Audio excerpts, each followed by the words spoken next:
أعوذ بالله من الشيطان الرجيم.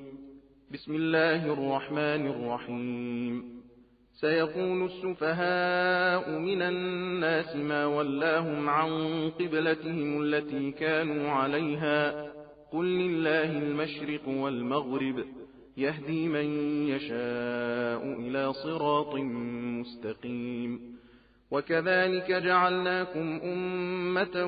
وسطا لتكونوا شهداء على الناس ويكون الرسول عليكم شهيدا وما جعلنا القبلة التي كنت عليها إلا لنعلم من يتبع الرسول ممن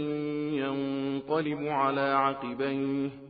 وإن كانت لكبيرة إلا على الذين هدى الله وما كان الله ليضيع إيمانكم إن الله بالناس لرءوف رحيم. قد نرى تقلب وجهك في السماء فلنولينك قبلة ترضاها فول وجهك شطر المسجد الحرام وحيث ما كنتم فولوا وجوهكم شطره وإن الذين أوتوا الكتاب ليعلمون أنه الحق من ربهم وما الله بغافل عما يعملون. ولئن أتيت الذين أوتوا الكتاب بكل آية ما تبعوا قبلتك وما أنت بتابع قبلتهم وما بعضهم بتابع قبلة بعض ولئن اتبعت أهواءهم من بعد ما جاءك من العلم إنك إذا لمن الظالمين. الذين آتيناهم الكتاب يعرفونه كما يعرفون أبناءهم وإن فريقا منهم ليكتمون الحق وهم يعلمون. الحق من ربك فلا تكونن من الممترين ولكل وجهة هو موليها فاستبقوا الخيرات أينما تكونوا يأت بكم الله جميعا إن الله على كل شيء قدير. ومن حيث خرجت فول وجهك شطر المسجد الحرام وإنه للحق من ربك وما الله بغافل عما تعملون. ومن حيث خرجت فول وجهك شطر المسجد الحرام وحيث ما كنتم فولوا وجوهكم شطره لئلا يكون للناس عليكم حجة إلا الذين ظلموا منهم فلا تخشوهم واخشوني ولأتم نعمتي عليكم ولعلكم تهتدون. كما أرسلنا فيكم رسولا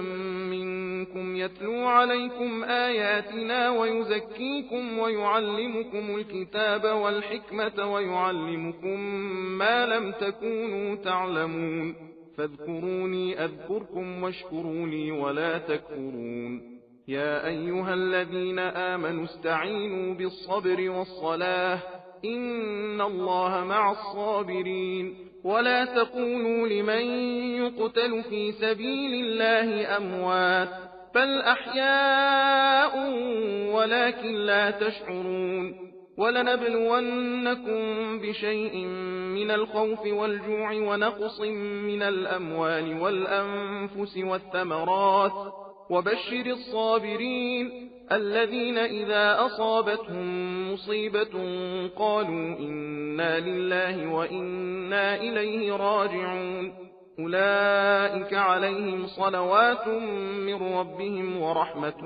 وأولئك هم المهتدون. إن الصفا والمروة من شعائر الله فمن حج البيت أو اعتمر فلا جناح عليه أن يطوف بهما ومن تطوع خيرا فإن الله شاكر عليم. إن الذين يكتمون ما أنزلنا من البينات والهدى من بعد ما بيناه للناس في الكتاب أولئك يلعنهم الله ويلعنهم اللاعنون إلا الذين تابوا وأصلحوا وبينوا فأولئك أتوب عليهم وأنا التواب الرحيم. إن الذين كفروا وماتوا وهم كفار أولئك عليهم لعنة الله والملائكة والناس أجمعين خالدين فيها لا يخفف عنهم العذاب ولا هم ينظرون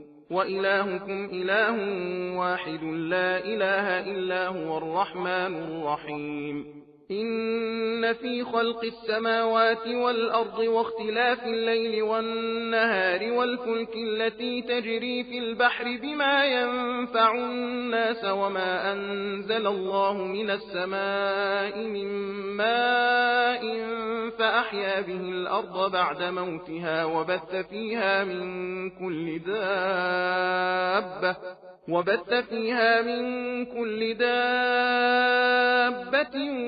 وتصريف الرياح والسحاب المسخر بين السماء والأرض لآيات لقوم يعقلون ومن الناس من يتخذ من دون الله أندادا يحبونهم كحب الله والذين آمنوا أشد حبا لله ولو يرى الذين ظلموا إذ يرون العذاب أن القوة لله جميعا وأن الله شديد العذاب إذ تبرأ الذين اتبعوا من الذين اتبعوا ورأوا العذاب وتقطعت بهم الأسباب وقال الذين اتبعوا لو أن لنا كرة فنتبرأ منهم كما تبرأوا منا كذلك يريهم الله أعمالهم حسرات عليهم وما هم بخارجين من النار يا أيها الناس كلوا مما في الأرض حلالا طيبا ولا تتبعوا خطوات الشيطان إنه لكم عدو مبين إنما يأمركم بالسوء والفحشاء وأن تقولوا على الله ما لا تعلمون وإذا قيل لهم اتبعوا ما أنزل الله قالوا بل نتبع ما ألفينا عليه آباءنا أولو كان آباؤهم لا يعقلون شيئا ولا يهتدون ومثل الذين كفروا كمثل الذي ينعق بما لا يسمع إلا دعاء ونداء صم بكم عمي فهم لا يعقلون يا أيها الذين آمنوا كلوا من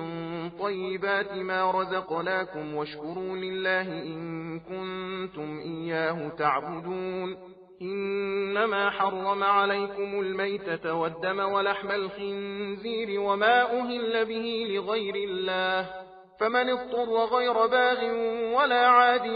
فلا إثم عليه إن الله غفور رحيم إن الذين يكتمون ما أنزل الله من الكتاب ويشترون به ثمنا قليلا أولئك ما يأكلون في بطونهم إلا النار ولا يكلمهم الله يوم القيامة ولا يزكيهم ولهم عذاب أليم أولئك الذين اشتروا الضلالة بالهدى والعذاب بالمغفرة فما أصبرهم على النار ذلك بأن الله نزل الكتاب بالحق وإن الذين اختلفوا في الكتاب لفي شقاق بعيد ليس البر أن تولوا وجوهكم قبل المشرق والمغرب ولكن البر من آمن بالله واليوم الآخر والملائكة والكتاب والنبيين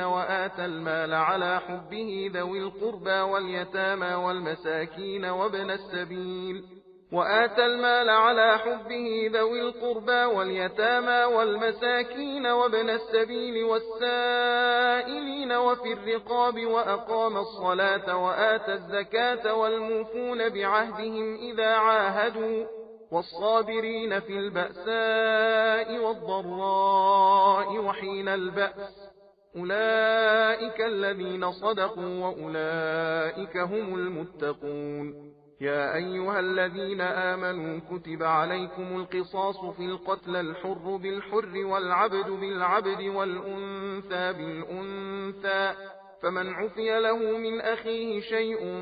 فاتباع بالمعروف وأداء إليه بإحسان، ذلك تخفيف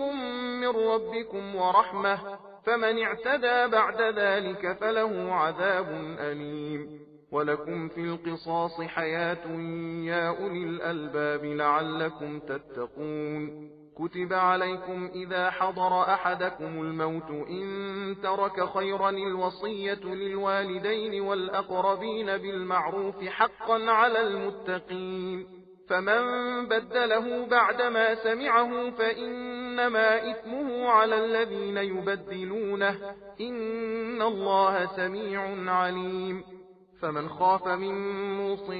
جنفا أو إثما فأصلح بينهم فلا إثم عليه، إن الله غفور رحيم. يا أيها الذين آمنوا كتب عليكم الصيام كما كتب على الذين من قبلكم لعلكم تتقون، أياما معدودات، فمن كان منكم مريضا أو على سفر فعدة من أيام أخر، وعلى الذين يطيقونه فدية طعام مسكين، فمن تطوع خيرا فهو خير له، وأن تصوموا خير لكم إن كنتم تعلمون. شهر رمضان الذي أنزل فيه القرآن هدى للناس وبينات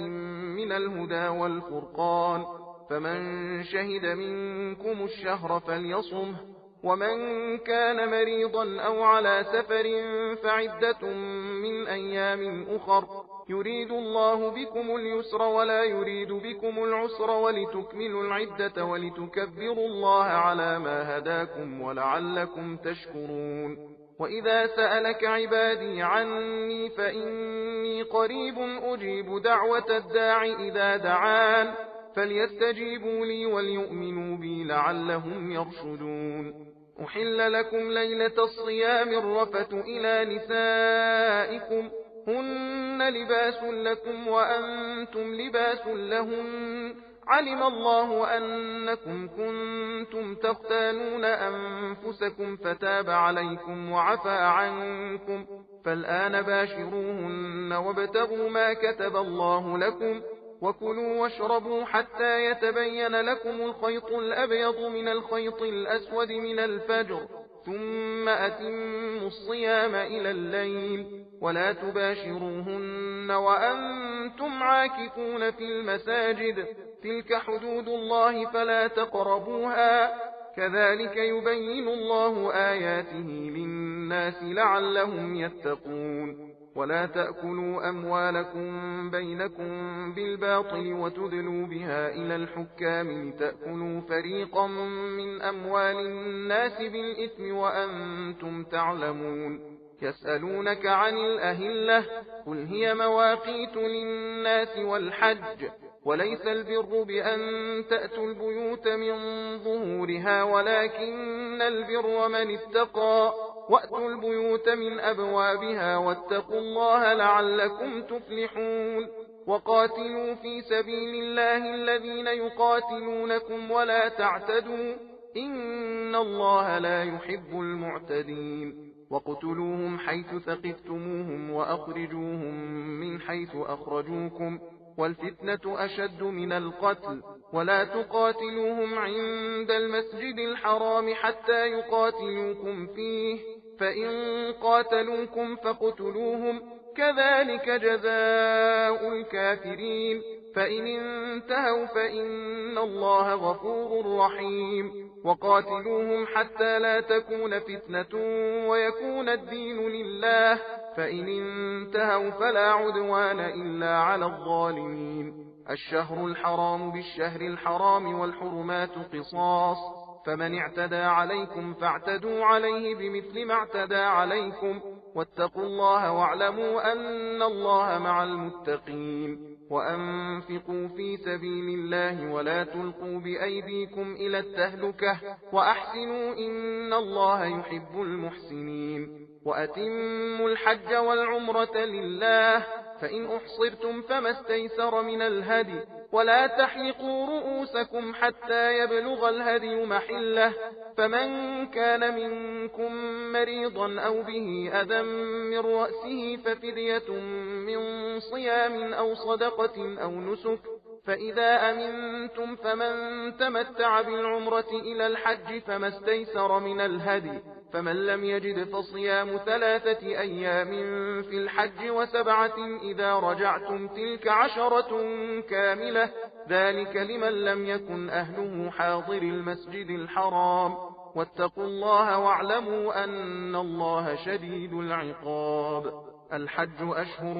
معلومات فمن فرض فيهن الحج فلا رفث ولا فسوق ولا جدال في الحج وما تفعلوا من خير يعلمه الله وتزودوا فإن خير الزاد التقوى واتقون يا أولي الألباب ليس عليكم جناح أن تبتغوا فضلا من ربكم فإذا أفضتم من عرفات فاذكروا الله عند المشعر الحرام واذكروه كما هداكم وإن كنتم من قبله لمن الضالين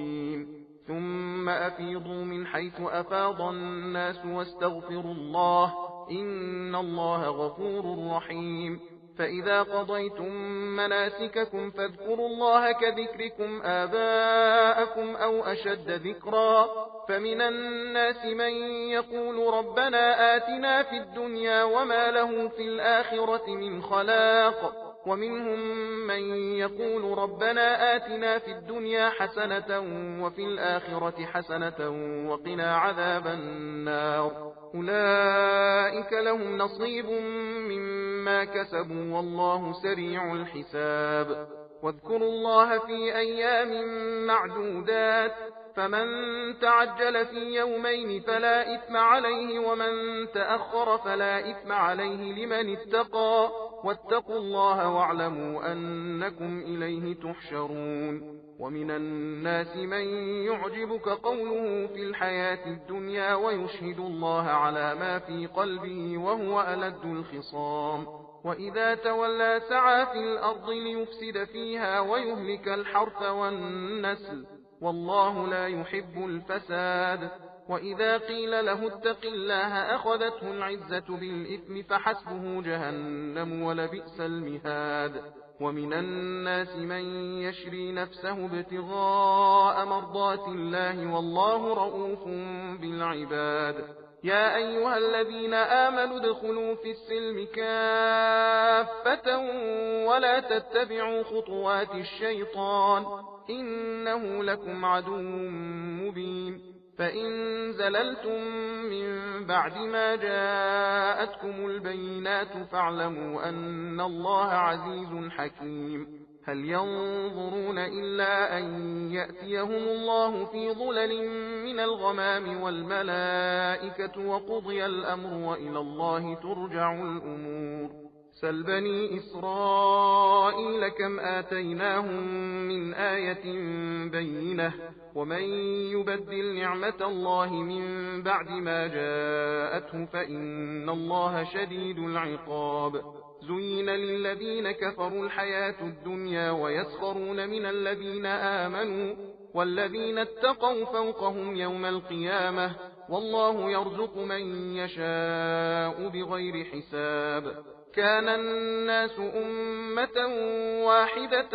فبعث الله النبيين مبشرين ومنذرين وأنزل معهم الكتاب بالحق ليحكم بين الناس فيما اختلفوا فيه وما اختلف فيه إلا الذين أوتوه من بعد ما جاءتهم البينات بغيا بينهم فهدى الله الذين آمنوا لما اختلفوا فيه من الحق بإذنه والله يهدي من يشاء إلى صراط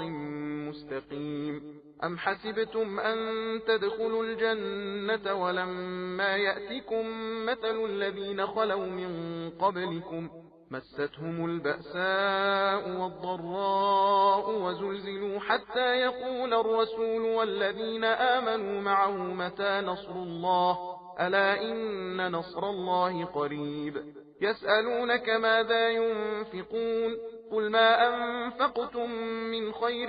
فللوالدين والأقربين واليتامى والمساكين وابن السبيل وما تفعلوا من خير فإن الله به عليم. كتب عليكم القتال وهو كره لكم وعسى أن تكرهوا شيئا وهو خير لكم وعسى أن تحبوا شيئا وهو شر لكم والله يعلم وأنتم لا تعلمون. يسألونك عن الشهر الحرام قتال فيه قل قتال فيه كبير وصد عن سبيل الله وكفر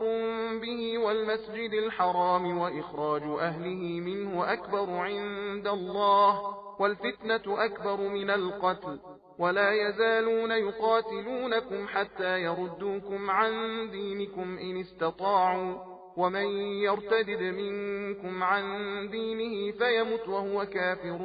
فأولئك حبطت أعمالهم في الدنيا والآخرة وأولئك أصحاب النار هم فيها خالدون. إن الذين آمنوا والذين هاجروا وجاهدوا في سبيل الله أولئك يرجون رحمة الله والله غفور رحيم. يسألونك عن الخمر والميسر قل فيهما إثم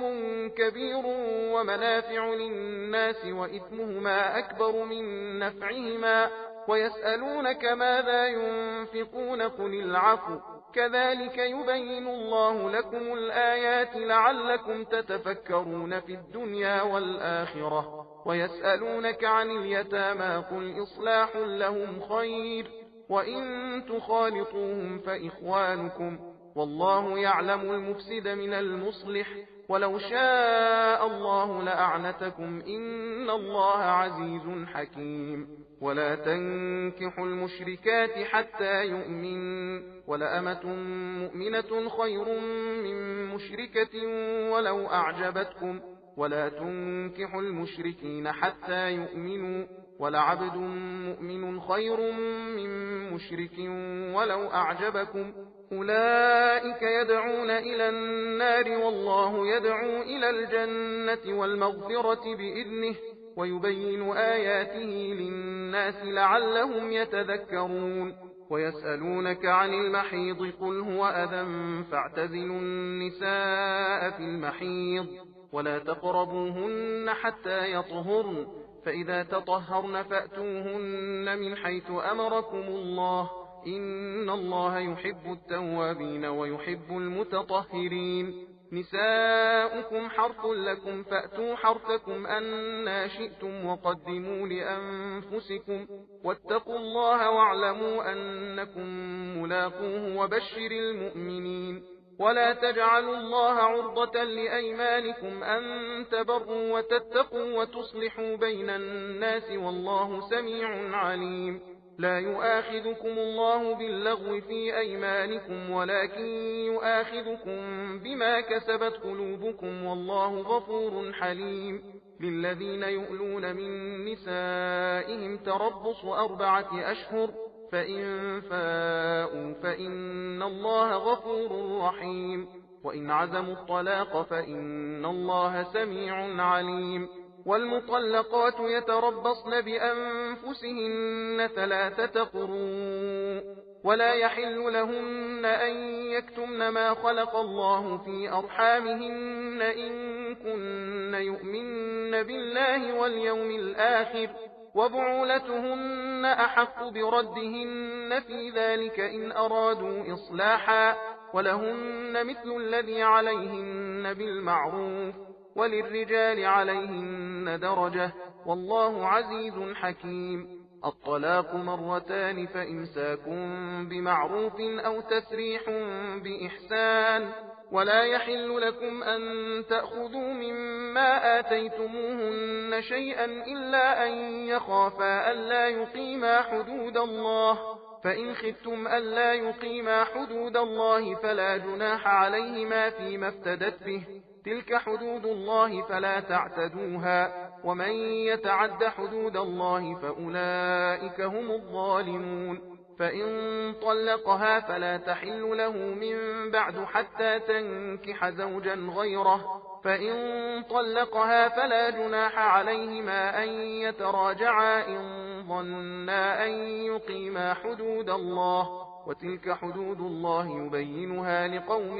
يعلمون. وإذا طلقتم النساء فبلغن أجلهن فأمسكوهن بمعروف أو سرحوهن بمعروف، ولا تمسكوهن ضرارا لتعتدوا، ومن يفعل ذلك فقد ظلم نفسه. ولا تتخذوا آيات الله هزوا، واذكروا نعمة الله عليكم وما أنزل عليكم من الكتاب والحكمة يعظكم به، واتقوا الله واعلموا أن الله بكل شيء عليم. وإذا طلقتم النساء فبلغن أجلهن فلا تعضلوهن أن ينكحن أزواجهن إذا تراضوا بينهم بالمعروف، ذلك يوعظ به من كان منكم يؤمن بالله واليوم الآخر، ذلكم أزكى لكم وأطهر،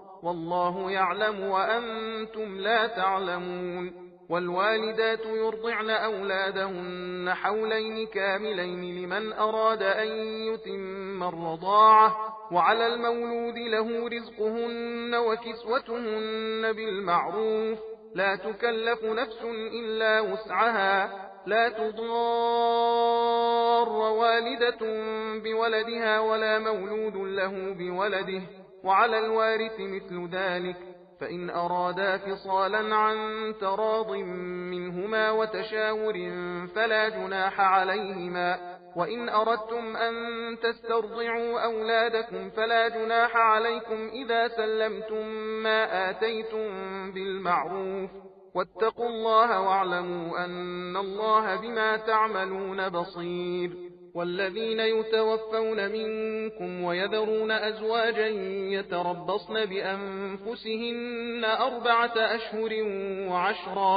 فإذا بلغن أجلهن فلا جناح عليكم فيما فعلن في أنفسهن بالمعروف، والله بما تعملون خبير. ولا جناح عليكم فيما عرضتم به من خطبة النساء أو أكننتم في أنفسكم، علم الله أنكم ستذكرونهن ولكن لا تواعدوهن سرا إلا أن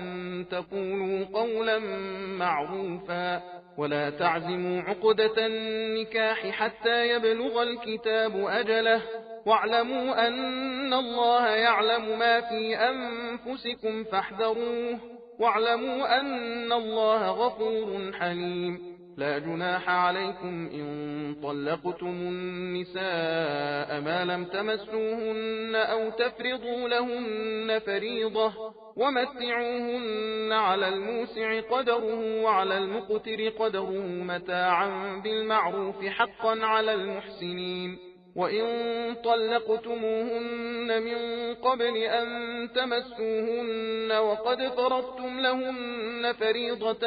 فنصف ما فرضتم إلا أن يعفون أو يعفو الذي بيده عقدة النكاح، وأن تعفوا أقرب للتقوى، ولا تنسوا الفضل بينكم، إن الله بما تعملون بصير. حافظوا على الصلوات والصلاة الوسطى وقوموا لله قانتين. فإن خفتم فرجالا أو ركبانا فإذا أمنتم فاذكروا الله كما علمكم ما لم تكونوا تعلمون. والذين يتوفون منكم ويذرون أزواجا وصية لأزواجهم متاعا إلى الحول غير إخراج، فإن خرجن فلا جناح عليكم فيما فعلن في أنفسهن من معروف، والله عزيز حكيم. وللمطلقات متاع بالمعروف حقا على المتقين، كذلك يبين الله لكم آياته لعلكم تعقلون. ألم تر إلى الذين خرجوا من ديارهم وهم ألوف حذر الموت فقال لهم الله موتوا ثم أحياهم إن الله لذو فضل على الناس ولكن أكثر الناس لا يشكرون وقاتلوا في سبيل الله واعلموا أن الله سميع عليم من ذا الذي يقرض الله قرضا حسنا فيضاعفه له أضعافا كثيرة والله يقبض ويبسط وإليه ترجعون ألم تر إلى الملأ من بني إسرائيل من بعد موسى إذ قالوا لنبي له مبعث لنا ملكا نقاتل في سبيل الله قال هل عسيتم إن كتب عليكم القتال ألا تقاتلوا قالوا وما لنا ألا نقاتل في سبيل الله وقد أخرجنا من ديارنا وأبنائنا فلما كتب عليهم القتال تولوا إلا قليلا منهم والله عليم بالظالمين وقال لهم نبيهم إن الله قد بعث لكم طالوت ملكا قالوا أنى يكون له الملك علينا ونحن أحق بالملك منه ولم يؤت سعة